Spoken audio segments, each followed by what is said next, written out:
They're still morning. My name is Sean Munemo. I was born in Zimbabwe. I grew up in South Africa, Cape Town. My project for the last 2 semesters has been researching, comparing safety systems between South Africa and America. And why I came to America and I began to study engineering, tech, and mining safety. Dr. Allen encouraged me to do a focus on between for protection and caught in between safety regulations. So the subtitle of this research paper is called Adopting OSHA Practices in South African Construction Industry. I hope you enjoy it. But before I start with my presentation, I want to ask you a question. How many of you have been on an unsafe construction site, or have seen people not being safe on a construction site? Put up your hand if you've seen that. Right? So it's quite impressive that people actually don't understand why is safety important on a construction site. Allow me to educate you a little bit more about my country and the safety that we encounter every day. Safety is important in construction. At the end of the day, we want to make sure that our workers go home feeling safe, feeling protected, feeling like they can go back to their family. Today, I'm focusing on the fall protection and the caught in between hazard in the construction site. In South Africa, particularly, we have a high rate of incidences on our construction sites. And I think being in America for the last 4 years, it taught me so much about the importance of OSHA and how it has impacted the American industry. My research objective is to, how can we adopt these OSHA regulations and improve them in our South African safety industry? I think OSHA is some of the best standards that you can ever encounter or see in the world. As you know, construction is dangerous. Nothing is guaranteed. You don't know if you're going to go back home at the end of the day. You don't know what's going to happen on a construction site. Anything is possible. I wish that was Hennessy, but it's not. Workers' lives are at risk every time they step on a construction site. However, when we adopt these OSHA laws, we can save lives daily and make sure that people attend to their families. Did you know that protection fall causes over 30% of construction death worldwide? Okay, South African safety regulations. In South Africa, I want to tell you a little bit about what we call our occupational health and safety, which was adopted in 1993 and in 2014. This is run by the Department of Labor in South Africa, so it's run by the government. But the crazy part about it, in South African construction industry, everything is run by what they call the construction mafias. It's not run by a private company like OSHA. So the construction mafia controls the construction industry with fear. So what that means is that nobody follows the rules. They can pick somebody on a traffic light on a Monday morning and say, how many of you can be builders? And people will be like, me, because of the high rate of unemployment. People are just looking to survive. Therefore, the numbers of incidences are so high because there's not enough regulation followed by the government. And the corruption within our country is crazy because these construction mafias, they bid for this construction site, they bid for construction bids without following a lot of paperwork, right? So the gap is so much. Many workers are at risk. This is me and the guy that I'm working with as a safety intern. One of my jobs that I like to do was reward workers. So if somebody was wearing their proper safety procedure, we would reward them with a lunch token last summer. And just to encourage the safety standard, because sometimes people think safety is just a joke.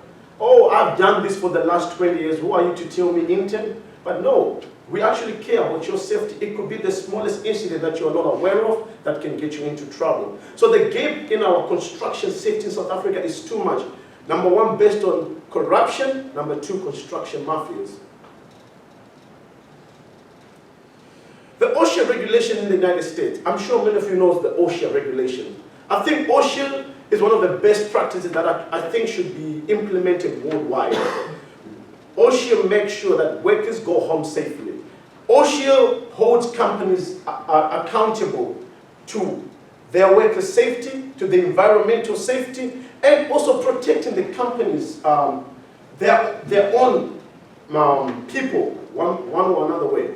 I think one of the most important things that you can understand in the Code of Federal regulation of OSHA is how much they go in depth into the fall protection.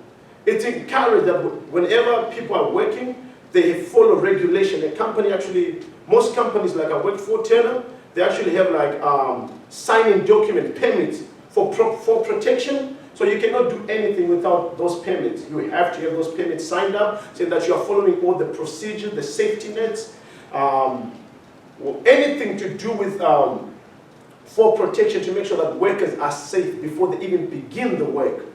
It has to be signed up. Then before they start the work, subcontractors have to also submit permits saying that they understand and they are following the regulations. So if one of the safety people comes there and they find that nobody's following the safety procedures, they can stop the work. That's how much OSHA hold these companies accountable. I think it will be a great enforcement to enforce in our country, in South Africa, and encourage our government to follow such procedures because it holds everybody accountable. Then secondly, the code in between protection of OSHA in the Code of Federal Regulation, 1926 Part P, which is called lockout tagout. How many of you know what lockout tagout means? Oh, everybody, that's good. You understand how important it is when we are doing the trenches before we dig. I think in Omaha they have what they call OPPD. So before you dig anything, you have to call OPPD. Then they come, they inspect, they give you a permit before you start. Then you have to follow the OSHA procedure of that before you even dig anything. And the company also follows some permits. You have to sign permits, everybody's safe, you have the right safety gear, and the regulation reduce workplace fatalities. That's the point of that. However, in South Africa, our workforce is missing a lot of details like OSHA has. That's why I'm encouraging us to adopt this procedure that we see that has been working in America for many years, since 1970. In South Africa, many sites keep the safety gear because they're thinking they're saving money. So nobody want to do safety because safety is expensive. But guess what? Safety will save you money one day. It will save you money more than it will actually cost you money. Allow me to take you guys in a comparative analysis between the fall protection in South Africa. As you can see this is the proper use of safety in a trench excavation. This is what is expected of OSHA. In South Africa, you hardly see that. There's nothing like that. So let's get the work done. If you can do it, it's done, right? South African, the only thing that they kind of use is like an overboard, scaffolding, but they don't go into details. What is scaffolding? What is harness? What the guard drills are we trying to use? So I find that the OSHA personal fall arrest system works because it goes into depth of what is expected of workers that are working on those trench systems. Are they wearing the right safety gear? Are they wearing their PPE? Are they following the correct procedures? So the OSHA requirement for safety nets really encourage workers to be safe because you have to be. And the enhanced training that OSHA put on these companies is impeccable. Because before, like on the company I worked on, Turner, before any contractor or subcontractors come on site, we have to go through our Turner safety manual training. Do you agree that you will follow all these safety procedures that are written in this safety manual? If you don't understand, we can't work with you. Because we want you to be safe on our construction site. However, in my country, we don't do that. We have an incident in South Africa in 2021. A young lady called Naledi Mwekezi was shot on a construction site. She had gone on a construction site as a safety manager to ask, where is your regulations? Where are you following? Where is your safety net? Where is your PPE? And because this construction site was governed and overseen by the construction mafias, they targeted her. Later that evening, Naledi Mwekezi was killed because she had stopped production for this construction site. And that is the narrative within our South African construction industry. If you stop their production of work, they will come for you. So the lives of many safety workers are at risk. Why? The government is not doing enough to challenge these construction workers, to challenge our construction system. Therefore, that's why I think private companies like OSHA are recommended to adopting their their native system and adopting their system that has been working in this country since 1970. I want to talk more about now the caught in between hazard. In South Africa, we have a basic trenching system and excavation guidelines.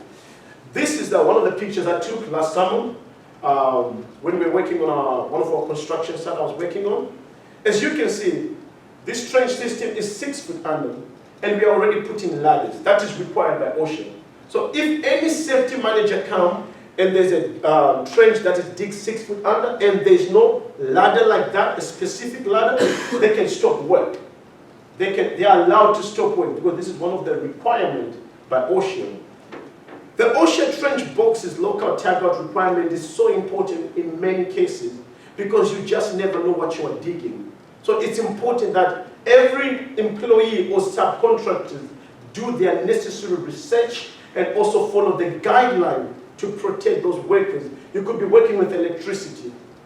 You know, people can die in trench excavation. You dig something, in a split second, natural disaster happens. If you're not protected correctly, that's the end of someone's life right there and then. Therefore, I think it's important that our workers don't get crushed by machine or get trapped in trenches. This is often seen in South Africa every day because of poor safety. Did you know that in South Africa, almost 25 to 30 people are killed daily or get trapped under trenches due to poor safety procedures? I think machines need to be controlled as much as we trust them. That's why I think the local tagout, which is called LOTO requirement, is so important in many aspects. Having visible sign on a construction site, the yellow, the red. In South Africa, somebody can just put like a tape, whatever. But OSHA requires specific requirements that match what they're trying to do. I'm trying to encourage my government to implement the LOTO standard and the trench boxes to improve our excavation system. Because trench boxes can bury workers in seconds.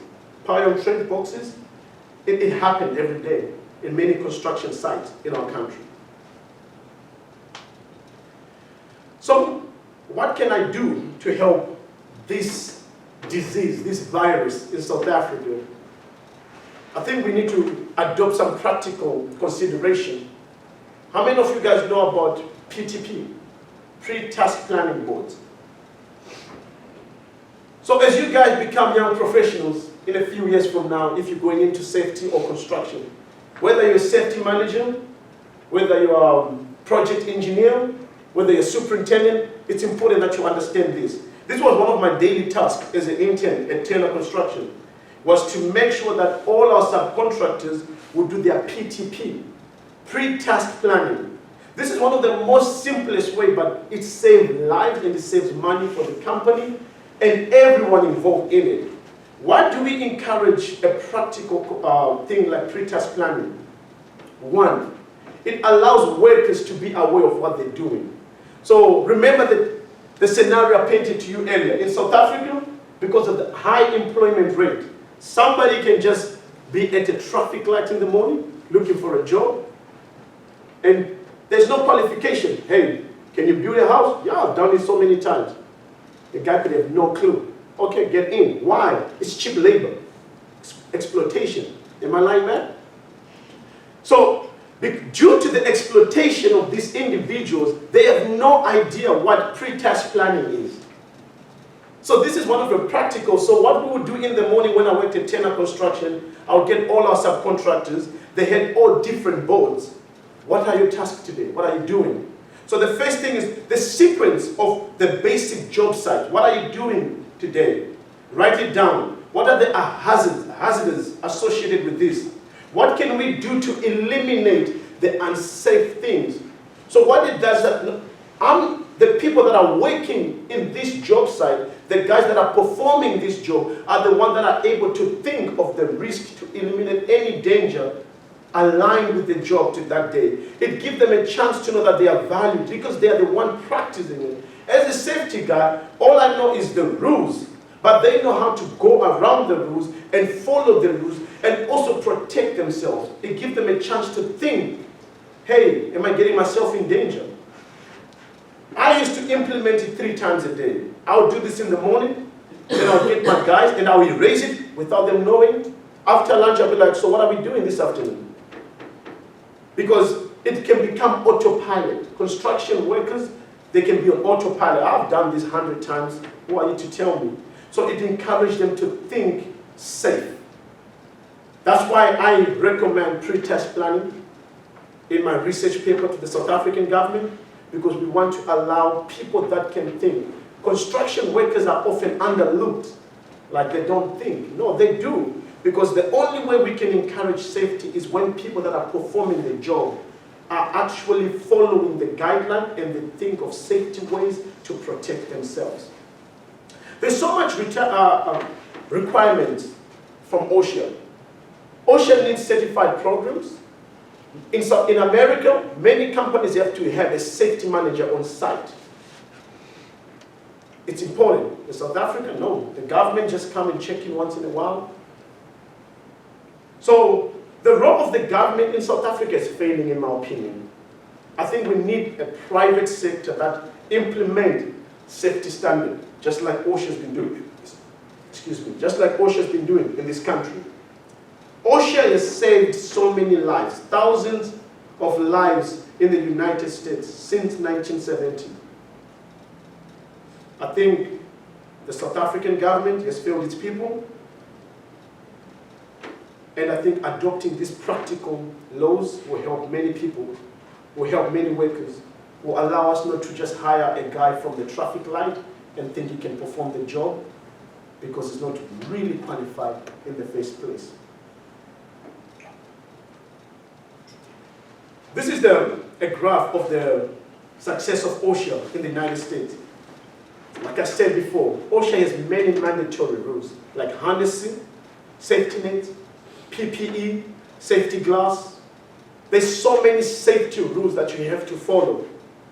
OSHA regulations have saved, like I said, thousands of workers. As you can see in that graph, the blue represent high incidences, red homicide, green falls, and the purple represent the caught in between. As you can see, the numbers has been decreasing. As OSHA standards increase, the number of incidences are decreasing. I wish I could go into depth into this, but if you want to know more about this, you can ask me later. I can send you this presentation myself, or the research paper itself. It goes more into depth regarding this matter.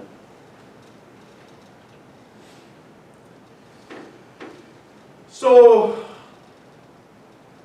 throughout this research paper, and throughout my time at Tena Construction, and throughout my time in the United States, I think change is a must in our country.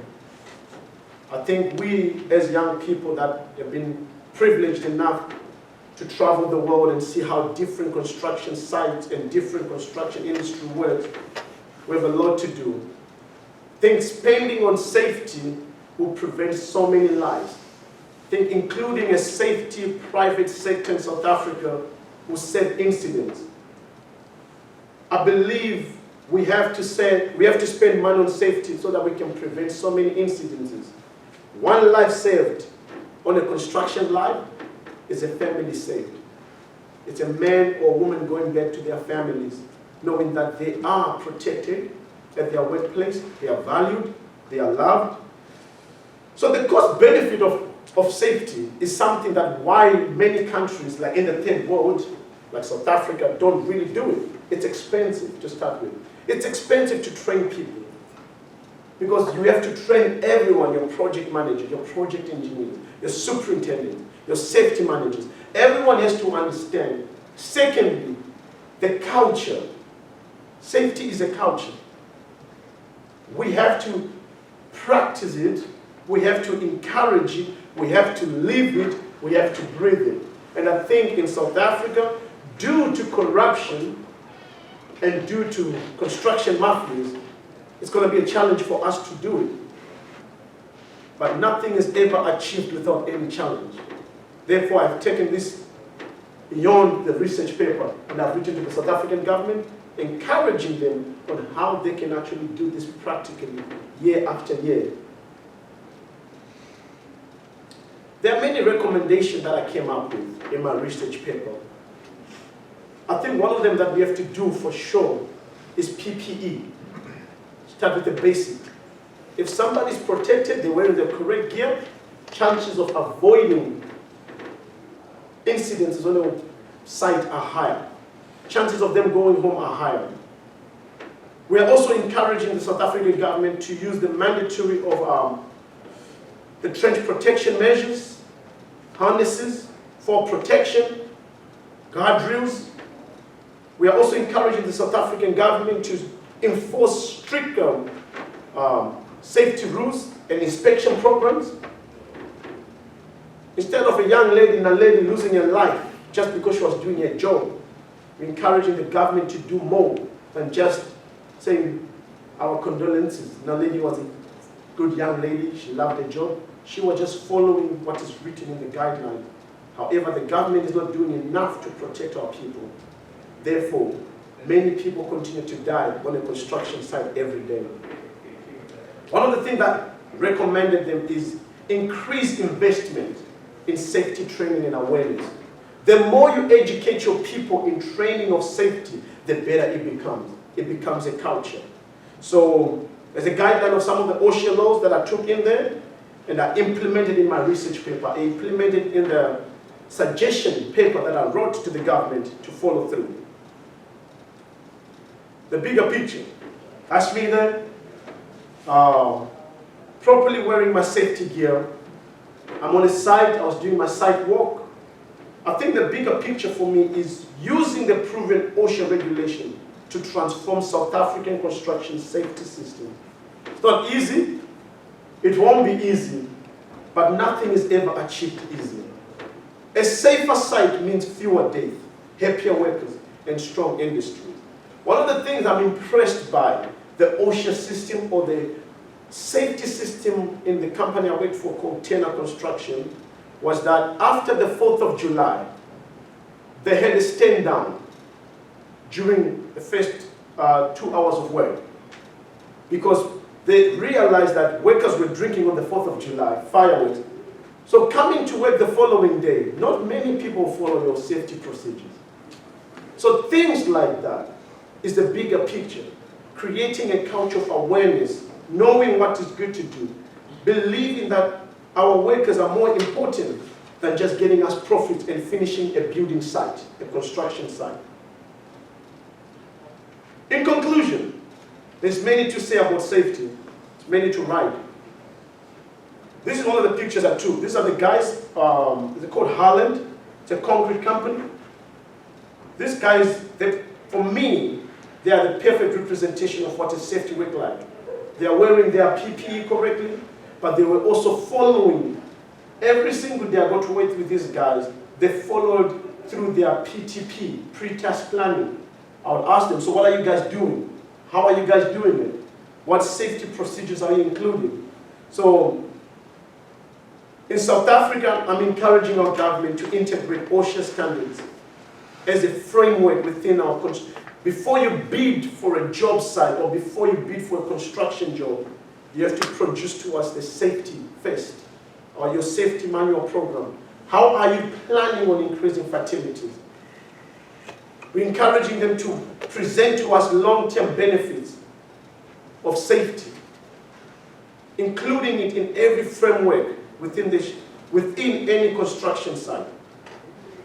Therefore, before I end my presentation, I've included many legislations in my research paper to call the South African government to action, to strengthen our safety culture, to strengthen by educating our people, to stop hiring people from the traffic light. These are the realities that we see every day.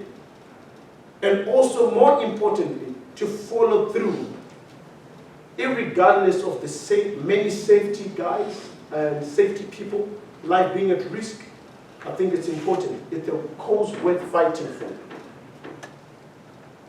These are some of my sources and references that I followed through in finding my research paper. I followed through the South African construction fatality rate.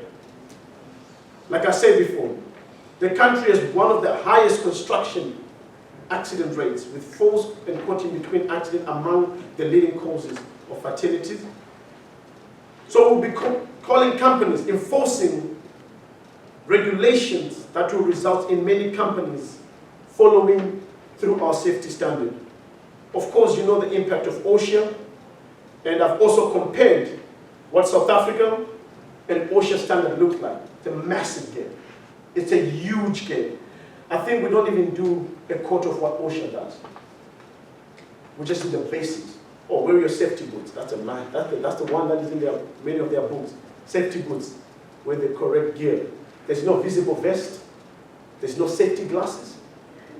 None of that. Harnesses, none of that. Oh, you do the job, oh, you get the job done, you go home. What they care about. So, I hope you've enjoyed my presentation. And if you want to see more about South African government or South African systems, go on YouTube and say construction mafia, South Africa.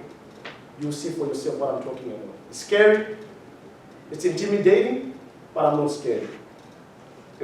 It's a worth cause fighting for. It's worth fighting for these guys, the trade workers. They may not be qualified like us who went to university and get this bachelor's degree, but still they've got families to feed and they have to be protected. I think that's where we come in. Thank you very much.